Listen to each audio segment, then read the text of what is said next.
சங்க இலக்கியங்களுக்கு பாட்டு மற்றும் தொகை என்று முடியும்படியாக பெயர் வைத்துள்ளனர். அவை 10 பாட்டு 8 தொகை என்பனாகும். 3ஆம் சங்க காலத்தில் எழுதப்பட்ட இந்த நூல்களில் பரிபாடல் மற்றும் திருமுருகாற்றுப்படையில் தெய்வங்களை குறித்த பாடல்கள் உள்ளன. பரிபாடலில் 70 பாடல்கள் இருந்தன. ஆனால் நமக்கு கிடைத்தது 22 தான். 13 புலவர்கள் இதை பாடியுள்ளனர். முருகப்பெருமானை பற்றிய 31 பாடல்களில் 8 மட்டுமே நமக்கு கிடைத்துள்ளது. திருமாலை குறித்த 8 பாடல்களில் 6 கிடைத்திருக்கிறது. சிவனால் உருவாக்கப்பட்ட வைகை நதியை பற்றிய 26 பாடல்களில் 8 தான் கிடைத்துள்ளது.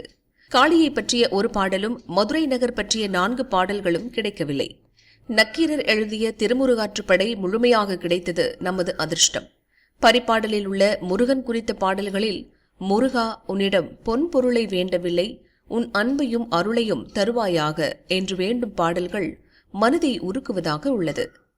மதுரை நகரின் அழகை திருமாலின் நாபியில் பூத்த தாமரைக்கு ஒப்பாக கூறப்பட்டுள்ளது.